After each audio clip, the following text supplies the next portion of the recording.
अध्याय 8 भगवत प्राप्ति।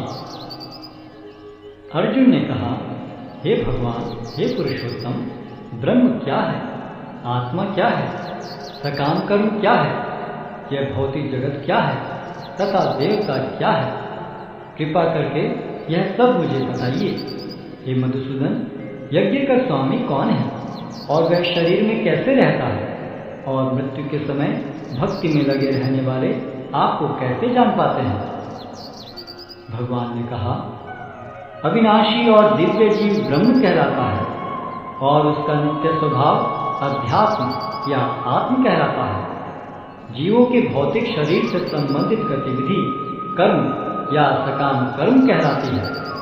हे देहधारियों में श्रेष्ठ, निरंतर परिवर्तनशील यह भौतिक प्रकृति अधिभूत कहलाती है।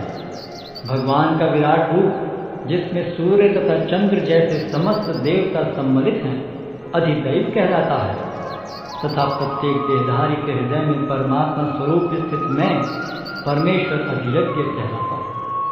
और जीवन के अंत में जो केवल मेरा स्मरण करते हुए शरीर का त्याग करता है, वह तुरंत मेरे स्वभाव को प्राप्त करता है। इसमें रंच मात्र भी संदेह नहीं है। हे कुंती पुत्र, शरीर त्यागते समय मनुष्य जिस जिस भाव का स्मरण करता है, वह उस भाव को निश्चित रूप से प्राप्त होता है। अतएव हे अर्जुन, तुम्हें सदैव कृष्ण रूप में मेरा चिंतन करना चाहिए और साथ ही युद्ध करने के कर्तव्य को भी पूरा करना चाहिए। अपने कर्मों को मुझे समर्पित करके तथा अपने मन एवं बुद्धि को मुझ में स्थिर करके तुम निश्चित रूप से मुझे प्राप्त कर सकोगे। हे पार्थ, जो व्यक्ति मेरा स्मरण करने में अपना मन निरंतर लगाए रखकर अविचलित भाव से भगवान के रूप में मेरा ध्यान करता है, वह मुझको अवश्य ही प्राप्त होता है।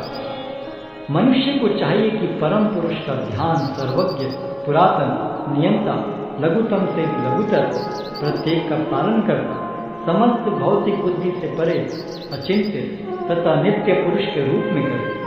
वे सूर्य की भांति तेजवान हैं और इस भौतिक प्रकृति से परे दिव्य रूप है। मृत्यु के समय जो व्यक्ति अपने प्राण को भौहों के मध्य स्थिर कर लेता है और योग शक्ति के द्वारा अविचलित मन से पूर्ण भक्ति के साथ परमेश्वर के स्मरण में अपने को लगाता है, वह निश्चित रूप से भगवान को प्राप्त होता है। जो वेदों के ज्ञाता है, जो ओंकार का उच्चारण करते हैं और जो संन्यास आश्रम के बड़े बड़े मुनि हैं, वे ब्रह्म में प्रवेश करते हैं। ऐसे सिद्धि की इच्छा करने वाले ब्रह्मचर्य व्रत का अभ्यास करते हैं। अब मैं तुम्हें वह विधि बताऊंगा जिससे कोई भी व्यक्ति मुक्ति लाभ कर सकता है। इस योगाभ्यास में स्थित होकर तथा अक्षरों के परम संयोग यानी ओंकार का उच्चारण करते हुए यदि कोई भगवान का चिंतन करता है और अपने शरीर का त्याग करता है, तो वह निश्चित रूप से आध्यात्मिक लोकों को जाता है।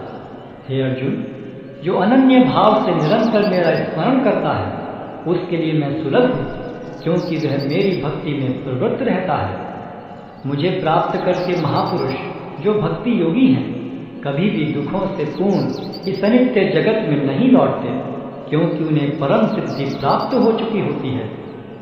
इस जगत में सर्वोच्च लोक से लेकर निम्नतर सारे लोग दुखों के घर हैं, जहाँ जन्म तथा मरण का चक्कर लगा रहता है।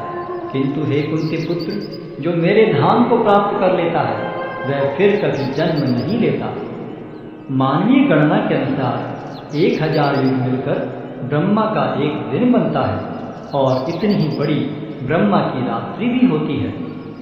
ब्रह्मा के दिन के शुभारंभ में सारे जीव अव्यक्त अवस्था से व्यक्त होते हैं और फिर जब रात्रि आती है तो वे पुनः अव्यक्त में विलीन हो जाते हैं। जब जब ब्रह्मा का दिन आता है तो सारे जीव प्रकट होते हैं और ब्रह्मा की रात्रि होते ही असहायवत विलीन हो जाते हैं। इसके अतिरिक्त एक अन्य अव्यक्त प्रकृति है जो शाश्वत है और इस व्यक्त तथा अव्यक्त पदार्थ से परे है। यह परा और कभी नाश न होने वाली है। जब इस संसार का सब कुछ लय हो जाता है, तब भी उसका नाश नहीं होता। जिसे वेदांती अप्रकट तथा अविनाशी बताते हैं, जो परम गंतव्य है, जिसे प्राप्त कर लेने पर कोई वापस नहीं आता, वही मेरा परम धाम है। भगवान जो सबसे महान है, अनन्य भक्ति द्वारा ही प्राप्त किए जा सकते हैं। यद्यपि वे अपने धाम में विराजमान रहते हैं, तो भी वे सर्वव्यापी हैं और उनमें सब कुछ स्थित है। हे भरत श्रेष्ठ, अब मैं तुम्हें उन विभिन्न कालों को बताऊंगा जिनमें इस संसार से प्रयाण करने के बाद योगी पुनः आता है अथवा नहीं आता। जो पर ब्रह्म की ज्ञाता है, वे अग्निदेव के प्रभाव में, प्रकाश में, दिन के शुभक्षण में, शुक्ल पक्ष में या जब सूर्य उत्तरायण में रहता है, उन 6 मासों में इस संसार से शरीर त्याग करने पर उस पर ब्रह्म को प्राप्त करते हैं। जो योगी धुएं, रात्रि, कृष्ण पक्ष में या सूर्य के दक्षिणायन रहने के 6 महीनों में दिवंगत होता है, वह चंद्रलोक को जाता है, किंतु वहां से पुनः चला आता है। वैदिक मतानुसार इस संसार से प्रयाण करने के 2 मार्ग हैं, एक प्रकाश का तथा दूसरा अंधकार का। जब मनुष्य प्रकाश के मार्ग से जाता है तो वह वापस नहीं आता, किंतु अंधकार के मार्ग से जाने वाला पुनः लौट कर आता है। हे अर्जुन, यद्यपि भक्तगण इन दोनों मार्गों को जानते हैं, किंतु वे मोहग्रस्त नहीं होते, अतः तुम भक्ति में सदैव स्थिर रहो।